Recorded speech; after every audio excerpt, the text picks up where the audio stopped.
very special guest for this interview.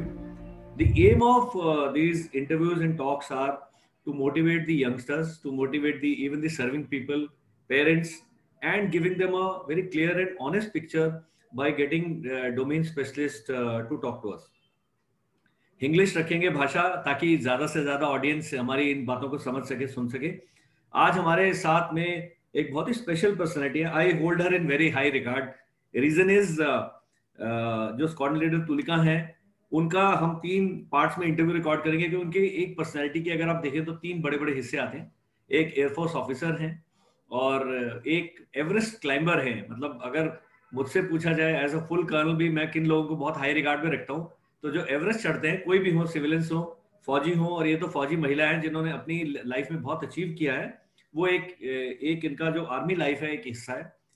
Everest पे जाना, और एवरेस्ट की मैंने तुलिका जी के बारे में काफी कुछ पढ़ा और पता लगा कि फर्स्ट अटेम्प्ट में वो नहीं जा पाई। सेकंड अटेम्प्ट में अपनी पॉकेट से 21 लाख रुपीस खर्च करके, मुझे नहीं लगता कि किसी में इतना बड़े बड़े मैंने लोगों से मिला हूं, इतना पैशन और इतना फोकस है कि वो अपना मनी को स्पेंड करके एवरेस्ट को, क्योंकि उन्होंने चुनौती स्वीकार की और वो गई।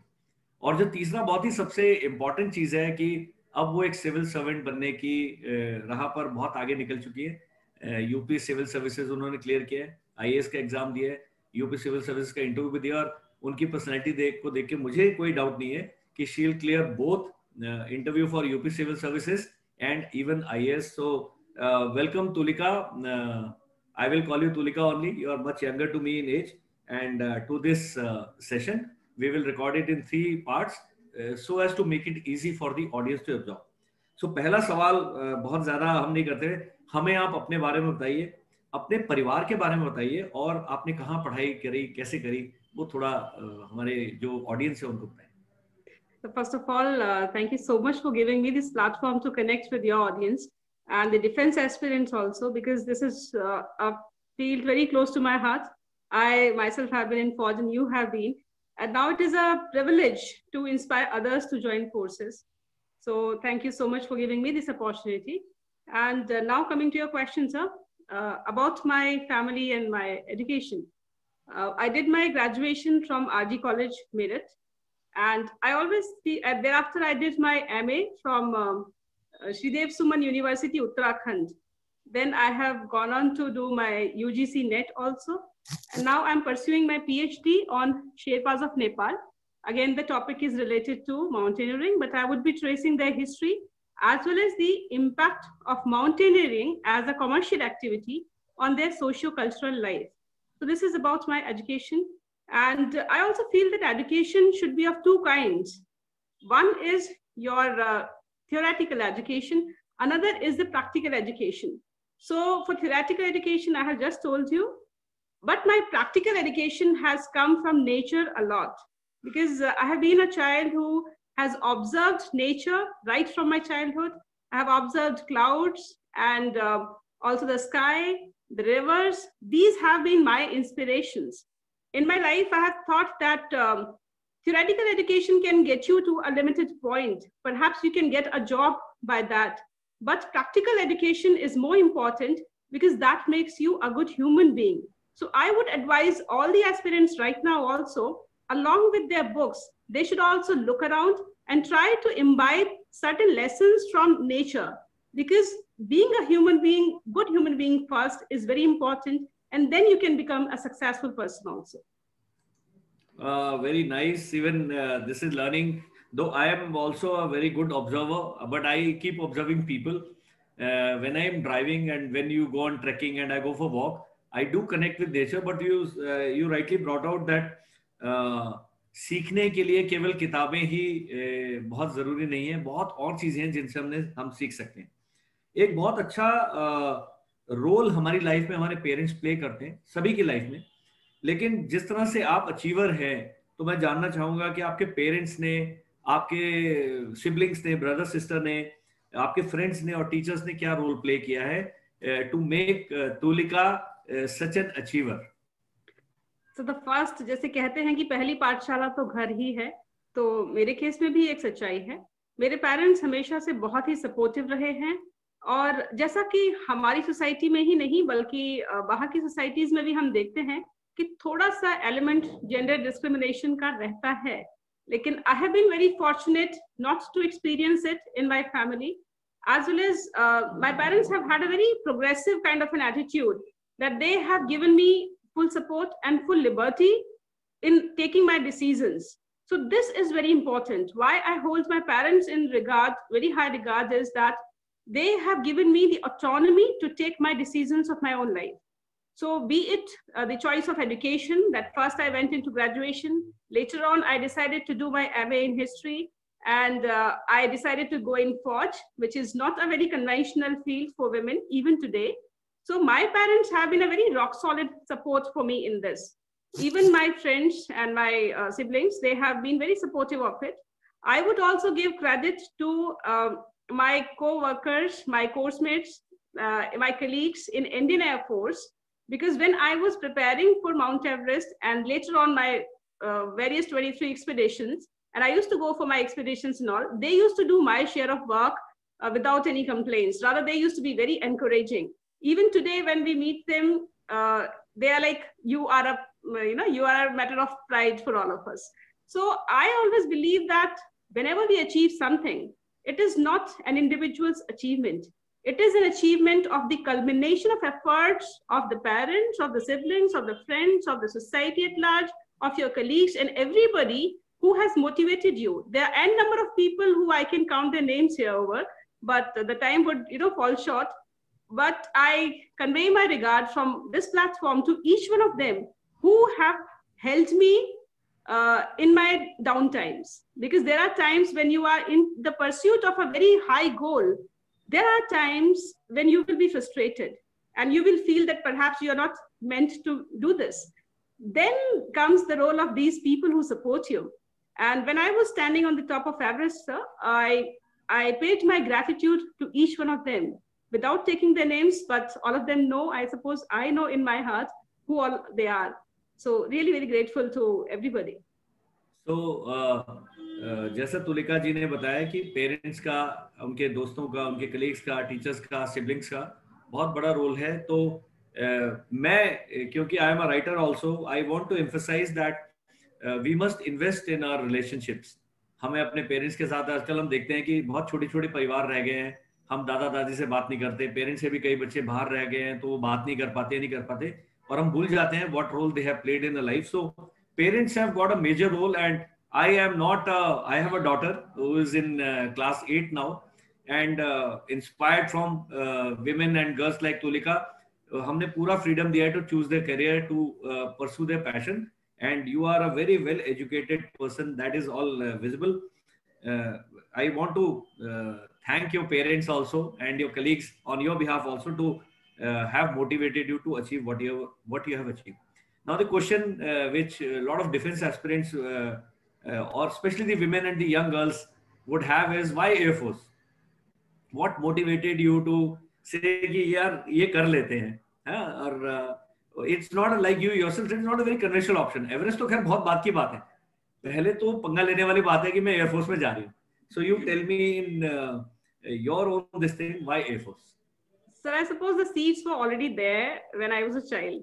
So I used to look at the clouds, and I had a very strong urge to touch the clouds.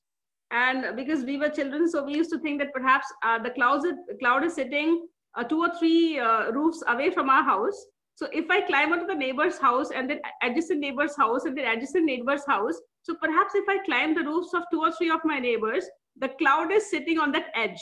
So maybe I would be able to touch the cloud.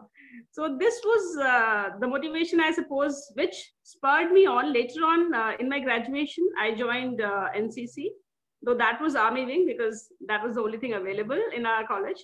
But in NCC also, then it opened further pathways to me joining forces. But the desire was already there. Sky for me is the ultimate thing in this world, because sky is limitless, it is endless, it has no a beginning or no end. It is just like the universe. It represents the universe, as well as, for me, it represents the potential of a human being himself or herself. Because we as units, individual units of this universe, We have immense potential, which has no beginning, no end.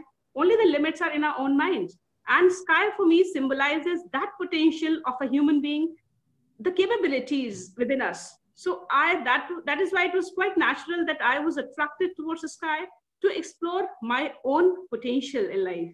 And that is why I chose Air Force. Also, one thing, forces in general provide a lot of opportunities, which perhaps in civil would be slightly difficult to come by.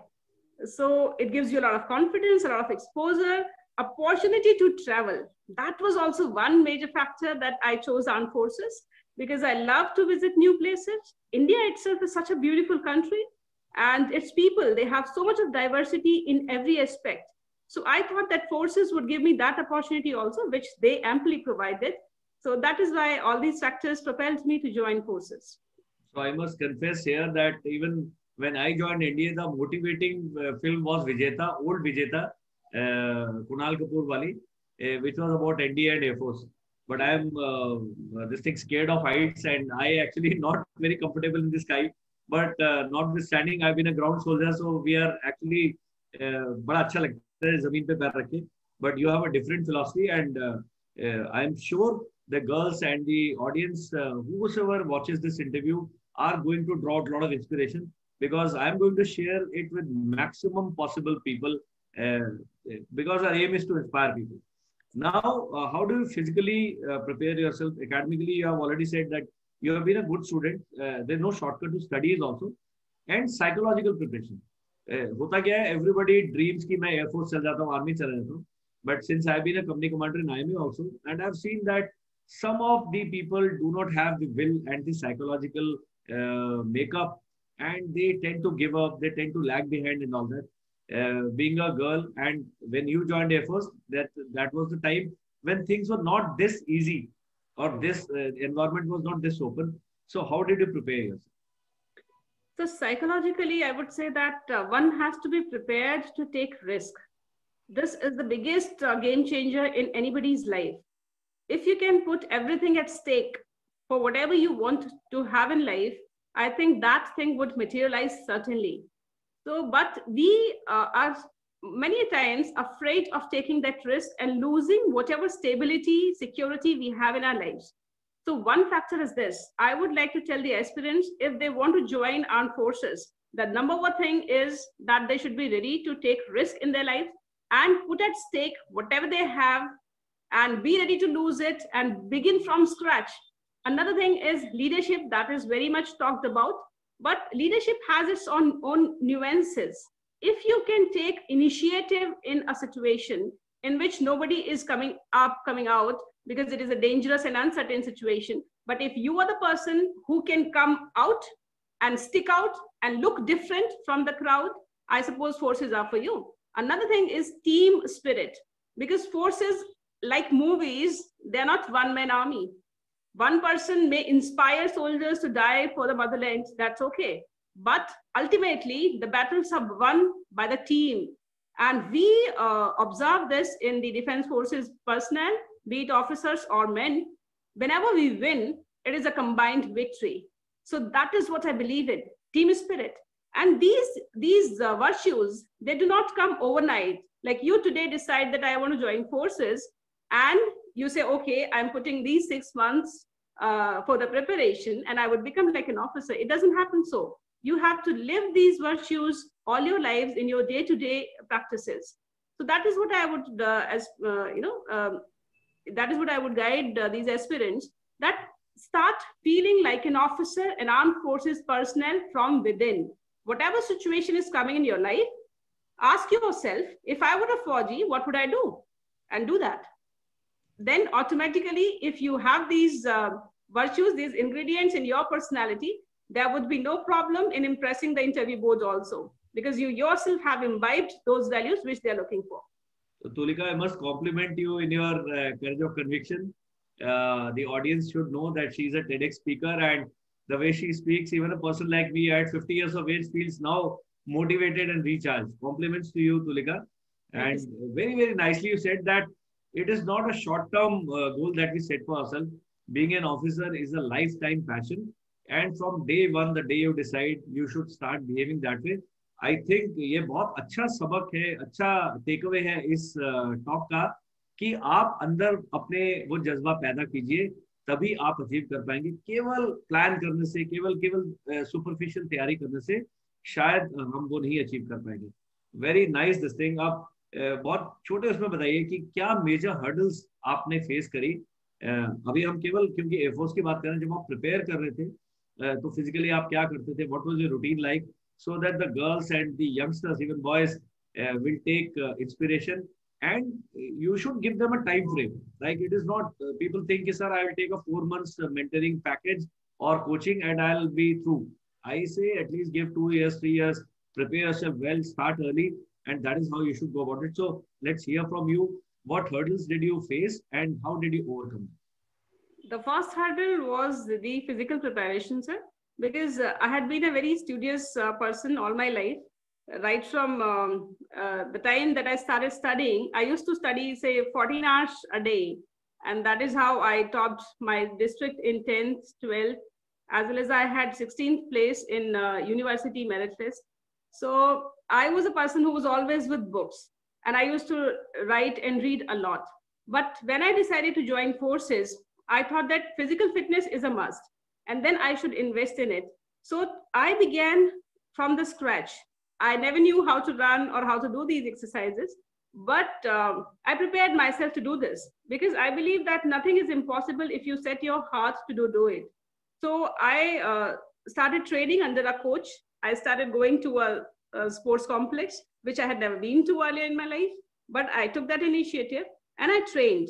Later on, the another thing was that I did take a coaching also, because I do believe that if you want to do something, you need guidance. So like you have the Winning Edge Academy now, I suppose that is a very good way to start your preparation, because Academy would tell you, okay, these are the things that you need to focus more, and they will show you the path, though you have to do it yourself. So I also did take a coaching from Dehradun itself, and so that was really good. And then I used to do a lot of practice, because first of all, you should know what is the exam pattern. So only when you know that what you are going to face in the examination, you would be able to prepare for it. So I decoded the examination on my own with the help of the academy also, of course. And then I practiced for it. Practice is a must. So be it on the ground or be it for your psychological test, your interview and everything, your word thematic test, your stories, I practiced a lot, sir. So I do believe in this, that when you are in the preparation mode, prepare as if you know nothing, as if you are the worst of all the candidates. And when you are performing, you go with this confidence that, yes, now I'm prepared very well on all the fronts and I can perform well. I'm the best here. So this is how I went about my preparation. I gave it, like you said rightly, I started preparing for Defense Forces in my graduation itself, from the first year itself. So graduation 3 years, I was mentally oriented that I need to go into forces and what are the things that I need to do. So I also took NCC in my graduation, which helped me in my physical preparation as well as in my personality development. And thereafter, I did my own preparation too. Very nice to hear that. And this is a lesson that everybody who thinks that it's a very, very easy thing to do, it is not easy. It is not difficult for a person who is determined. And we just heard Squadron Leader Tulika telling us about how she decided on joining Air Force and how much. Yeah, I think your video has gone. Yeah, now it's come back. So a lot of people have got a very vague kind of picture. Even I being in the army, I'm not very clear how the life is in Air Force is like. And being a lady officer, being a woman, there are certain challenges. Honestly, we would like to know that how will you summarize your life in the Air Force, 10 years time that you spent? Please give us an update. So starting from the academy days, because as we know that we have a training before we become an officer, it is not that we are selected and right away we become officers. We all know that there is a training preceding that. So the training period, I must say that it transforms one from being a boy or a girl into becoming an armed forces personnel, an officer. You are entirely a different person thereafter, and you carry that lifestyle throughout your life, whether you come out of Forge or whether you stay in it. So that was really good.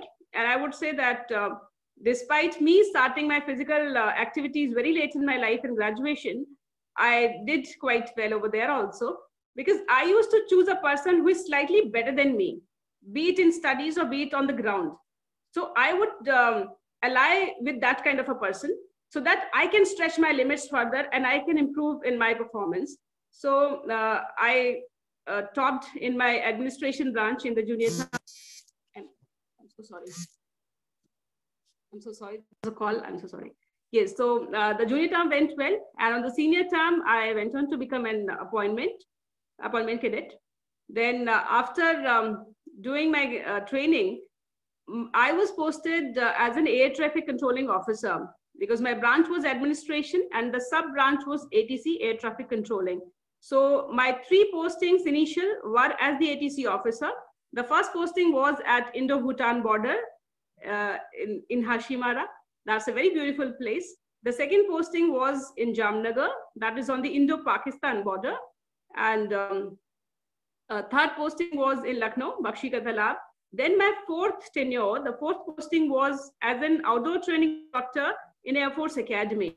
So that was really a wonderful tenure, I would say, because by this time I was so much into physical activities that it had become a routine in my day. And if I have not done my physical activity, I would feel very restless. So all these years, 8-10 years or so, I had been doing my physical activities alone. But I went to Air Force Academy as an instructor. I got hundreds of cadets to run with me. And that was really good. I got so many companions. I was being paid for running and for doing physical activities, which I had come to love. So that was the kind of life I had. Also, the ingredients in a Fauji life, I would say the most important is the camaraderie. The most important is the binding between the armed forces people. Today also, when I have come out of Fauj, I am still a part of it. And every Fauji is, whether you retire or you just leave Fauj in any way, but you are still a part of Fauj all your life. That is what is the most wonderful thing about armed forces. And doing it together, you know, sinking together or swimming together. I just love that kind of a theme. If we implement this, the same thing for our nation also, even today, I suppose that our nation has all the potential to become a global leader in all the fields. Sink together or swim together, but think as a team. So that is the kind of lesson I have taken from armed forces. And I would also say to all the aspirants, start acting like a team in your house, in your university, or wherever you read, wherever you're studying or working or wherever. You will see tremendous improvement in your own performance, in your own personality, in your gratitude towards the world, in your entire attitude towards life. Thank you, Squad Leader Tulika, for giving us in such a short time deep insights into your personality. Actually, when you're talking, a person gets absolutely attracted and attached to what you're saying, and what you said about the nation, what you said about the world. Become your psychological self, which is so very essential when you go for the SSB interview. All these things are tested without, and it can't be faked. It can't be, you can't fool the system. We will take a break. This part of